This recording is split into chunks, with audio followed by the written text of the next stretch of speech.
क्या श्रद्धा की एक छोटी सी कोशिश रजनी आंटी की जान बचा पाएगी, या निहारिका की नई साजिश श्रद्धा को हमेशा के लिए इस घर से निकाल देगी? आज मन अति सुंदर में एक खौफनाक मंजर सामने आने वाला है। निहारिका ने एक नया मोहरा तैयार किया है, एक ऐसी नर्स जो सेवा नहीं बल्कि तबाही मचाने आई है। क्या प्रथम अपनी मां को इस खतरे से बचा पाएगा? शुरू से अंत तक देखिए ये रोमांचक कड़ी, क्योंकि आज श्रद्धा की लक्ष्मण रेखा खींचने वाली है। कहानी की शुरुआत होती है निहारिका की शातिर चाल से। वो मंदिर की पूजा को बीच में छोड़कर घर आने का बहाना बनाती है, क्योंकि उसे पता है कि प्रथम और श्रद्धा घर पर अकेले हैं। निहारिका ने मिस्टर मिश्रा से कहकर प्रथम को ऑफिस बुलवाया था ताकि रजनी आंटी अकेली रह जाएं। उसने एक गुंडे को पैसे दिए हैं ताकि वो रजनी आंटी को नुकसान पहुंचा सके, लेकिन वो मरे नहीं, बस तड़पती रहे।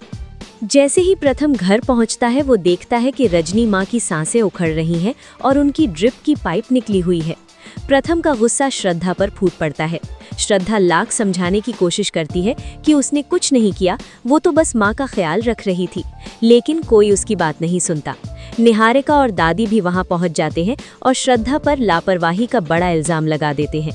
निहारिका कहती है कि श्रद्धा इतनी पढ़ी लिखी नहीं है कि उसे मेडिकल चीज़ों की समझ हो।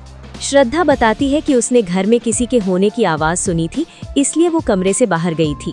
प्रथम गुस्से में पूरे घर की तलाशी लेता है, पर्दों के पीछे, बेड के नीचे, अलमारी में, पर वहाँ कोई नहीं मिलता। निहारिका मौके का फायदा उठाती है और सुझाव देती है कि रजनी आंटी के लिए एक प्रोफेशनल नर्स रखनी चाहिए। प्रथम और दादी इस बात से सहमत हो जाते हैं।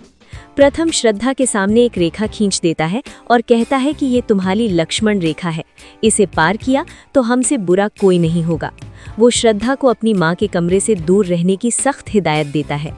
श्रद्धा की आंखों में आंसू है, पर उसका विश्वास अभी भी अडिग है। वो कमरे के बाहर खड़ी होकर अपनी माँ के लिए प्रार्थना करती है। दोस्तों, यहाँ पर रुककर एक बार जरूर सोचिए, क्या प्रथम का श्रद्धा के लिए इतना सख्त होना सही है? क्या निहारिका की चुनी हुई नर्स सच में रजनी आंटी का ख्याल रखेगी, या वो निहारिका की कठपुतली बनकर श्रद्धा को और मुश्किल में डालेगी? आपकी जो भी राय है नीचे कमेंट बॉक्स में जरूर लिखिए। श्रद्धा घर के मंदिर में बैठकर भोलेनाथ से गुहार लगाती है। वो कहती है कि भले ही वो माँ के पास नहीं जा सकती, पर उसकी प्रार्थनाएं तो उन तक पहुँच सकती हैं। तभी वहाँ एक बाबा आते हैं जो श्रद्धा की पवित्रता देखकर उसे केदारनाथ धाम की विशेष भभूत देते हैं। वो कहते हैं कि इसे माँ के माथे पर लगाने से और उनके पास रखने से वो जल्दी ठीक हो जाएंगी। श्रद्धा खुश हो जाती है और उसे लगता है कि अब माँ ठीक हो जाएंगी। वो भभूत लेकर कमरे की तरफ बढ़ती है, लेकिन दादी और एकता उसे दरवाजे पर ही रोक देते हैं। श्रद्धा विनती करती है कि उसे बस 2 मिनट के लिए अंदर जाने दिया जाए, पर एकता उसे बुरी तरह झिड़क देती है। एकता कहती है कि माँ को दवाइयों की जरूरत है, इन पुड़ियों की नहीं। तभी निहारिका की भेजी हुई नर्स घर पहुंचती है। वो नर्स दिखने में बहुत अजीब और हट्टी कट्टी है।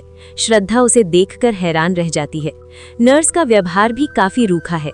निहारिका तुरंत उसे रजनी आंटी के कमरे में ले जाती है। श्रद्धा को तसल्ली होती है कि कम से कम कोई तो है जो माँ की सेवा करेगा, लेकिन वो दुखी है कि वो खुद माँ की सेवा नहीं कर पा रही। दादी नर्स को साफ कह देती है कि अगर श्रद्धा कमरे के अंदर नजर आई तो उसे नौकरी से निकाल दिया जाएगा।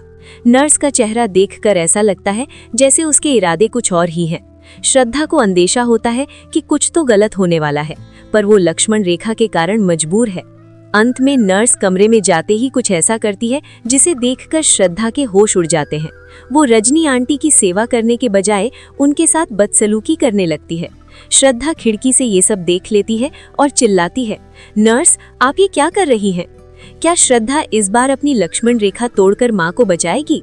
क्या नर्स का असली चेहरा सबके सामने आएगा? दोस्तों, आज का एपिसोड बहुत ही रोमांचक रहा। श्रद्धा की प्रार्थना और निहारिका की साजिश के बीच अब कौन जीतेगा? क्या केदारनाथ की वो भभूत अपना चमत्कार दिखाएगी? जानने के लिए हमारे चैनल के साथ जुड़े रहें। अगर आपको ये वीडियो पसंद आई हो तो वीडियो को एक लाइक जरूर करें और ऐसी ही अपडेट्स के लिए चैनल को सब्सक्राइब करना ना भूलें। कमेंट में बताएं कि क्या श्रद्धा को नर्स का सामना करना चाहिए।